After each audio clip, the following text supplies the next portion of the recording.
Fala meus amigos, tudo bem? Tudo tranquilo? Estou aqui para gravar mais um vídeo para vocês. Um vídeo não tão rápido assim, imagino que esse vídeo vai demorar aí uns talvez 15 minutos, talvez menos, vou tentar fazer o quanto menos possível, né?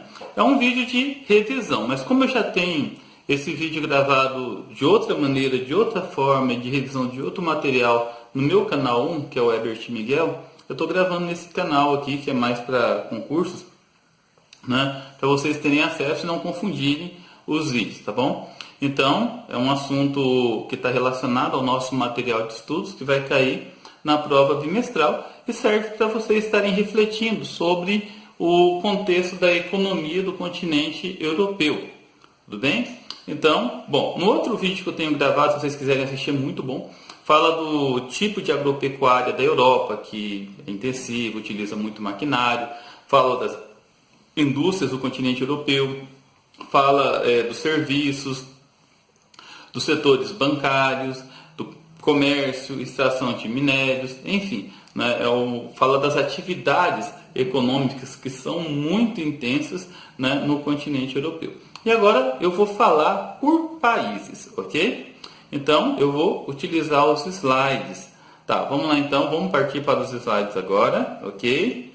Então, vamos lá pessoal. Países, regiões e economia da Europa. Eu vou tentar ser o mais breve possível, tá? Então, como introdução aqui, nós podemos ver que as atividades industriais europeias, iniciadas com a primeira Revolução Industrial, são bem diversificadas, abrangendo desde o setor de base até os bens intermediários de consumo. Porém, ao longo das condições históricas, alguns países se destacaram. Beleza? Vamos ver agora os países. A Alemanha é o maior e mais importante, é a mais importante região industrial da Europa e uma das principais do mundo.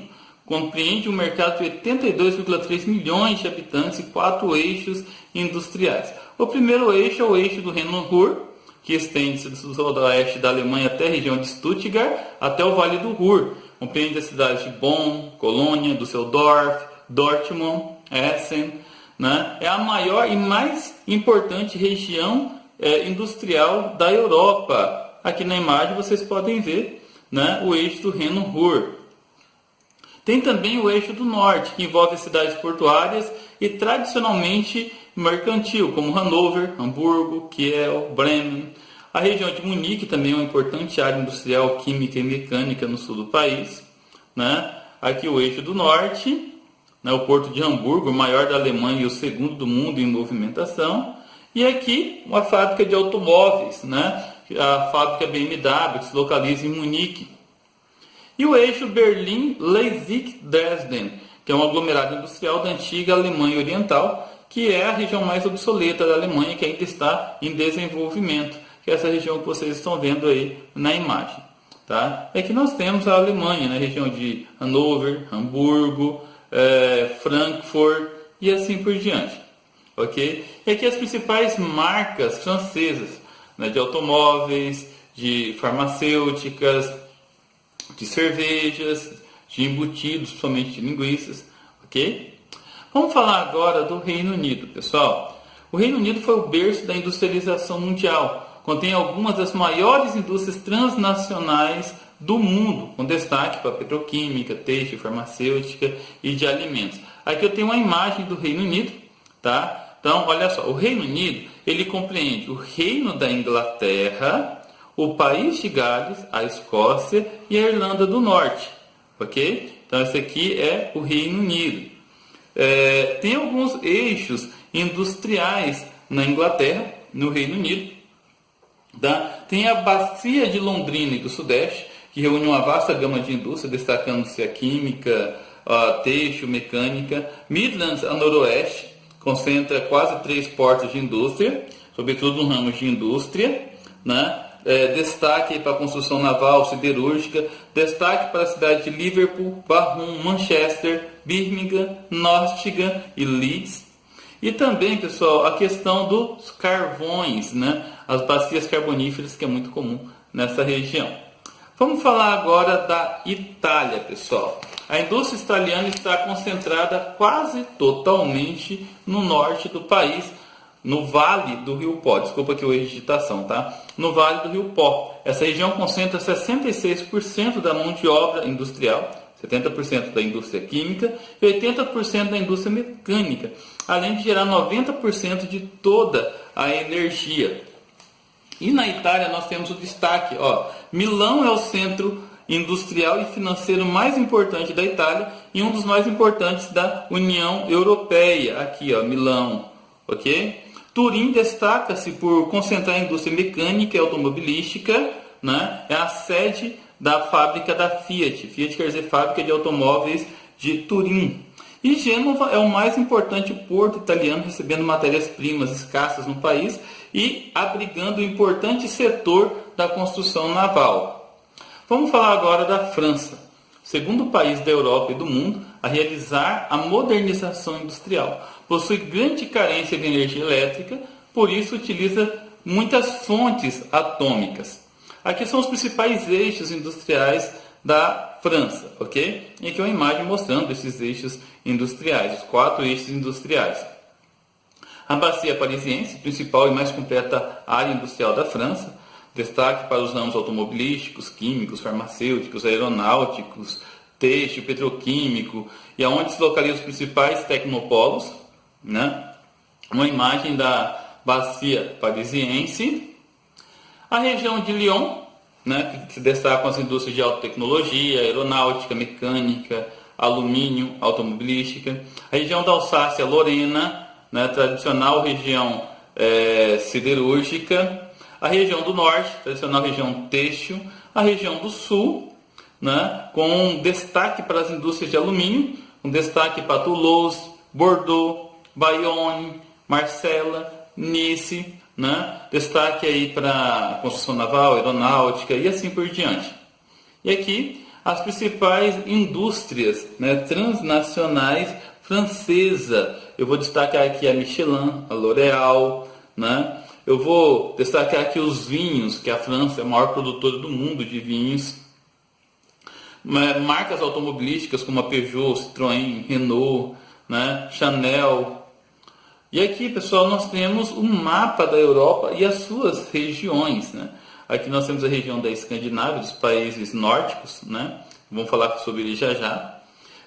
A região da Europa Ocidental, a Europa Mediterrânea, tá? E aqui o leste europeu, também conhecida como região centro-oriental, que engloba aí os países da ex-União Soviética e também aquelas colônias, aqueles países satélites que também haviam adotado aí o socialismo, né, como regime. Vamos falar agora dos países escandinavos, né? Então a Escandinávia é uma região ao norte da Europa formada pela Noruega, Dinamarca, Finlândia e Suécia. A Islândia entra no grupo de países nórdicos, tá? Então não faz parte da Escandinávia, mas é um país nórdico. A região contempla ainda a ilha da Groenlândia e as ilhas Faroé. Então essas ilhas, essas regiões, elas complementam os chamados países nórdicos. E aqui estão os países da Escandinávia, como vocês estão vendo, ok? Somando com a Islândia, você tem os países nórdicos, tá? Vamos entender o que é o Conselho Nórdico. As 5 regiões que compõem atualmente o Conselho Nórdico, da esquerda para a direita, olha só: Finlândia, Islândia, Noruega, Suécia e Dinamarca, tá? Então, o que é o Conselho Nórdico, né? O termo países nórdicos é dado ao grupo de países localizados ao norte da Europa, região também conhecida como Europa Setentrional. Inclui-se nesse aglomerado de países as 3 nações tradicionais escandinavas, Dinamarca, Suécia e Noruega, também a Finlândia, Islândia, Ilhas Faroé e Groenlândia, sendo todas parte de uma organização política chamada Conselho Nórdico.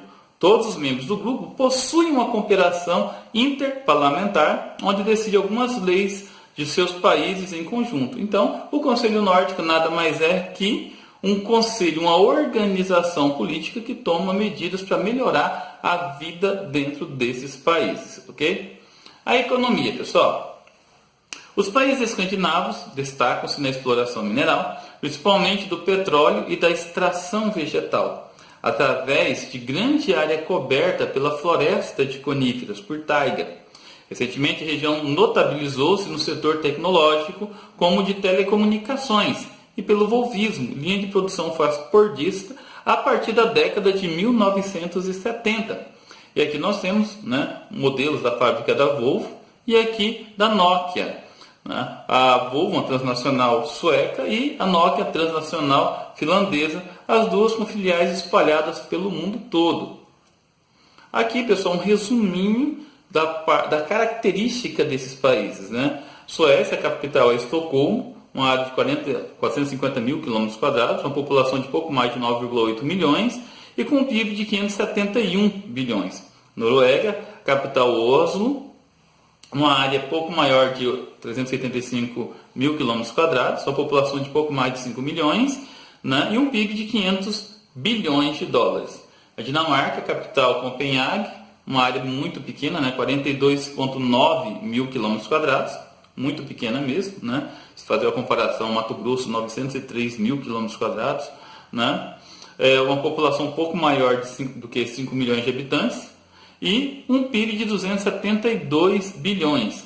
A Finlândia, capital Helsinki, com a área de 338,4 mil km², uma população um pouco superior a 5 milhões de habitantes e um PIB aproximado de 342 bilhões, dados de 2015. Mas a riqueza não está relacionada apenas ao PIB, pessoal. O IDH desses países, que representa a qualidade de vida, é fenomenal. A Noruega vem mantendo-se em primeiro lugar para o mundo, logo à frente da Austrália, que está em segundo lugar, com um IDH de 0,944. Dinamarca, quarto do mundo, com 0,923. Vamos lembrar que o IDH vai até 1, tá?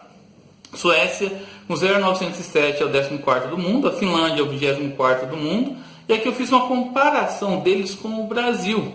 Né? O Brasil, que tem aí um PIB de quase 3 trilhões de dólares, um PIB muito superior a esses países, mas no entanto está muito abaixo deles no IDH. Ou seja, a desigualdade social no Brasil, a qualidade de vida no Brasil está muito atrasada em relação a esses países da Escandinávia. Pessoal, vamos falar agora dos países da Península Ibérica, ou seja, Espanha e Portugal, os países que foram responsáveis pela colonização da nossa região aqui da América Latina, quase toda ela, tá? Então nós temos aqui Portugal, a Espanha, são dois países, ok? Que são banhados aqui pelo Oceano Atlântico e pelo Mar Mediterrâneo e faz fronteira com a França. Ok, pessoal, então a capital da Espanha, Madrid, a capital de Portugal, Lisboa, são países com extensão territorial muito pequena se for comparado, né, ao Brasil, comparado a outros países de grande extensão territorial pelo mundo. A população da Espanha é pouco acima de 46 milhões, Portugal pouco acima de 10 milhões. E o PIB da Espanha, né, a Espanha, que foi o 16º país do mundo, 1,3 trilhão. E Portugal com 230 bilhões. Esse é o IDH mais recente que eu consegui encontrar. Tá? A Espanha, o 26º do mundo, 0,876. E Portugal, o 43º do mundo, 0,830. Vamos falar um pouquinho sobre a economia. A Espanha tem a sua economia voltada para o setor bancário. Com a crise da União Europeia, houve uma retração significativa da sua economia, mesmo com o auxílio do Estado na recuperação. O Brasil apresenta uma taxa de 20% de desemprego. Já chegou a próximo de 28% de desemprego. Portugal possui sua economia muito atrelada a fatores históricos, como a agricultura e a fabricação de produtos mediterrâneos, como o azeite, o vinho, a fruticultura. Com a entrada para a União Europeia, durante os anos de 1980, apresentou uma significativa melhora, mas não foi o suficiente para impedir que o país fosse atingido pela grave crise de 2008 e que vem se alastrando pelos anos aí, tá, pessoal? Tá? O Portugal até hoje vem com altíssimas taxas de desemprego. A recuperação ainda tem sido muito lenta. Vamos falar agora sobre a Holanda e a Bélgica, ou os Países Baixos e a Bélgica, né? Que no Brasil nós chamamos a Holanda, os Países Baixos de Holanda. Tá? A Holanda apresenta uma economia baseada em ideais social-democrata, em que a iniciativa privada é a principal responsável pela dinâmica financeira do país. Ou seja, o liberalismo econômico funciona muito bem lá na Holanda. A Bélgica, desde a Baixa Idade Média, é um grande polo comercial e manufatureiro da Europa, conhecido como Flandres. Nós vamos falar depois sobre essas divisões da Bélgica e depois da Holanda, num outro vídeo que eu vou falar sobre os conflitos geoeconômicos da Europa, ok? Então aqui nesse mapa nós temos onde se localiza a Holanda, a Bélgica, ok? A Holanda fazendo aqui fronteira com a Alemanha, a Bélgica com Luxemburgo e a França. E aqui a versão aumentada para vocês observarem. A Holanda, Bélgica, né, fronteira, Luxemburgo, França, Alemanha, ok? Aqui, Amsterdã, Haia, Bruxelas. Bom, a capital da Holanda, Amsterdã, 41 mil km², e da Bélgica, Bruxelas, que além de capital da Bélgica, é também a sede da União Europeia, a capital da União Europeia, com a área de 30 mil, né, km², pouco mais de 11 milhões de habitantes. O PIB também é bastante modesto, né, 870 bilhões para a Holanda, 532 bilhões para a Bélgica. E o IDH, pessoal? Os Países Baixos, a Holanda, né, 0,992, é o quinto do mundo, e a Bélgica 0,890, o 21º do mundo. É considerado muito elevado. A economia. A economia da Holanda é baseada nas atividades industriais, 30% do PIB do país, e na agropecuária, que utiliza muita tecnologia para aumentar a produção devido ao espaço geográfico reduzido. O setor de petróleo e gás tem um peso importante para a economia. Os principais setores econômicos da Bélgica são o agropecuário, mas a indústria é um setor importante, destacando-se os ramos têxtil, moveleiro, de base e aparelhos eletrônicos. Bom, pessoal, para encerrar essa nossa aula, vamos falar sobre o leste europeu. Entram nesse contexto os países que faziam parte do sistema socialista durante a Guerra Fria. E aqui vocês têm uma imagem dos países que faziam parte da ex-União Soviética, né? A Rússia, Cazaquistão, Quirguistão, Tajiquistão, Uzbequistão, Turcomenistão, esses países aqui são asiáticos, tá? Azerbaijão, Armênia, Geórgia, Moldávia, Bulgária, Ucrânia, Bielorrússia, hoje é chamado de Belarus, né? São países, Lituânia, Látvia, Estônia, faziam parte da ex-União Soviética. Os países que são conhecidos como colônias satélites, né? A ex-Iugoslávia, né? Romênia, Bósnia e Herzegovina, Albânia, Eslovênia, Eslováquia, República Tcheca, Polônia, né? São países que também haviam aderido ao socialismo. É que nós temos as características de cada um deles. Eu não vou detalhar todos eles não, tá? Mas é importante que você puder tirar print da tela depois para poder dar uma lida com mais calma, né? Albânia, a sua capital Tirana, Bielorrússia, né? Belarus, a capital Minsk, Bósnia, Sarajevo, Bulgária, Sófia, Croácia, Zagreb e assim por diante. Em todos os países dos ex-países da União Soviética e das suas províncias satélites. Ok, moçada, é isso aí. O nosso vídeo acabou demorando um pouco mais que o previsto, né? Mas é assim mesmo. Fiquem com Deus e até a próxima.